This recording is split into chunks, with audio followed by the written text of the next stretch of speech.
नमस्कार, मैं हूं योगेश राणा और आइए बात करते हैं मिशन उत्तराखंड 2022 पर। 44 साल से कांग्रेस के साथ रहे किशोर उपाध्याय से सारे पद वापस ले लिए गए हैं। साथ ही चेतावनी दी गई है कि वो आगे की सख्त कार्रवाई के लिए तैयार रहे। अब सवाल यह है कि किशोर उपाध्याय ने क्या अपराध कर दिया जो उन्हें यह सजा दी गई। अगर वो भाजपा में ज्वाइन करने वाले थे तो फिर तुरंत किया क्यों नहीं।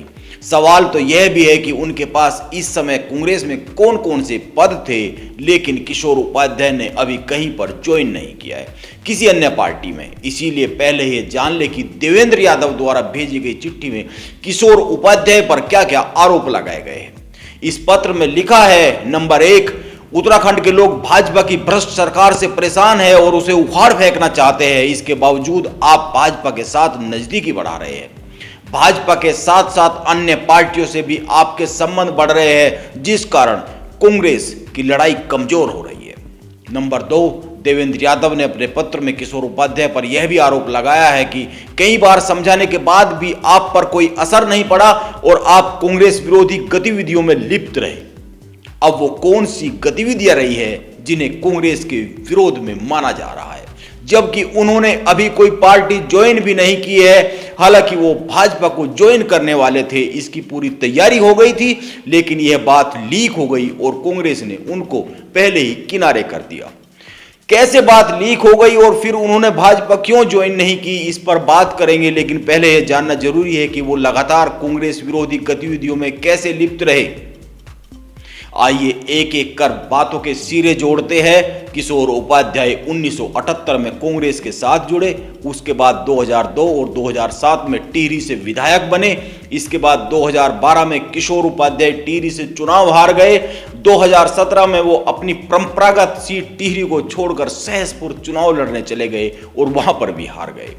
इसी हार को किशोर उपाध्याय के जीवन का टर्निंग पॉइंट कह सकते हैं।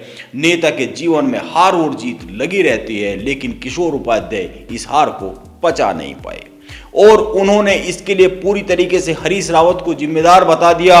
उन्होंने हरीश रावत को षड्यंत्रकारी तक कह दिया।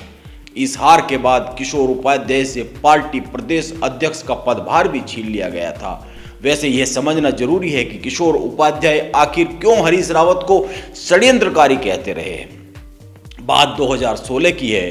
किशोर उपाध्याय जब 2012 में टिहरी से हार गए तो उन्होंने 2016 में राज्यसभा जाने के लिए बात शुरू की, लेकिन उनका पत्ता काट दिया गया और इसके लिए उन्होंने हरीश रावत को जिम्मेदार ठहराया। हरीश रावत उस समय मुख्यमंत्री हुआ करते थे। दोनों के बीच इतने मतभेद हुए कि उन्होंने अपनी ही सरकार के खिलाफ 7,000 से ज्यादा चिट्ठियां लिख दी और तमाम तरह के भ्रष्टाचार के आरोप लगाते हुए जांच की मांग करते रहे। इसीलिए किशोर उपाध्याय का कहना है कि मेरी ये आवाज उठाने के कारण ही 2017 में हरीश रावत ने षड्यंत्र रचा और उनको सहसपुर भेजा और हरवा दिया।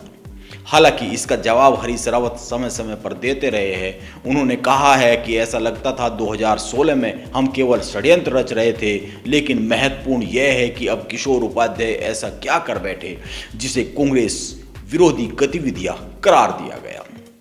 आइए एक एक कर गिनाते हैं। इसके बाद भाजपा की उस प्रेस कॉन्फ्रेंस की बात करेंगे जिसमें उनका इंतजार होता रहा, लेकिन वो नहीं गए। नंबर 1, किशोर उपाध्याय ने कांग्रेस के आयोजनों में हिस्सा लेना बंद कर दिया और खुद का वनाधिकार आंदोलन चलाया, जिसको लेकर प्रेस कॉन्फ्रेंस भी करने लगे, एक मुहिम चलाने लगे। हालांकि यह मुद्दा वो पहले भी उठाते रहे हैं, लेकिन उन्होंने मुद्दा उठाने के साथ साथ विरोधी दलों के नेताओं से मेलजोल बढ़ाना शुरू कर दिया और पूछे जाने पर कह देते कि वनाधिकार आंदोलन के लिए समर्थन मांगने गए थे। इसी कड़ी में वो सपा प्रमुख अखिलेश यादव से मिले। उनकी भाजपा में शामिल होने की चर्चाएं उस समय पर बहुत जोरों शोरों से हो गई जब प्रधानमंत्री नरेंद्र मोदी देहरादून में जनसभा करने आए थे। यहां तक तो ठीक था, लेकिन जब वो रात के अंधेरे में भाजपा के चुनाव प्रभारी प्रहलाद जोशी और प्रदेश संगठन महामंत्री अजय कुमार से मुलाकात करने पहुंचे और मीडिया की नजरों से खुद को नहीं बचा पाए तो मामला बिगड़ गया। इसके बाद तनातनी पार्टी में बढ़ती चली गई। इसीलिए आइए अब बात करते हैं भाजपा की प्रेस कॉन्फ्रेंस की। वैसे इस संबंध में अमर उजाला ने भी एक रिपोर्ट छापी है।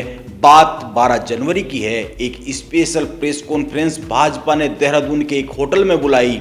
इसमें मुख्यमंत्री पुष्कर सिंह धामी के साथ साथ 3 पूर्व मुख्यमंत्री शामिल हुए। बताया जा रहा है कि यह प्रेस कॉन्फ्रेंस किशोर उपाध्याय की ज्वाइनिंग को लेकर आयोजित की गई थी, लेकिन यहां पर किशोर नहीं पहुंचे। उनके यहां पर आने से पहले ही यह बात कांग्रेस हाईकमान तक पहुंच गई कि किशोर उपाध्याय बीजेपी ज्वाइन करने वाले हैं। इसीलिए तुरंत ही किशोर उपाध्याय को कांग्रेस में किनारे लगा दिया गया। अब वो क्यों नहीं आए, यह तो किशोर उपाध्याय ही बता सकते हैं। हो सकता है 1-2 दिन में बता दे, या फिर 1-2 दिन में भाजपा का दामन थाम ले। अंत में यह और जान ले कि किशोर उपाध्याय के पास इस वक्त कांग्रेस में कौन कौन सी जिम्मेदारियां रही।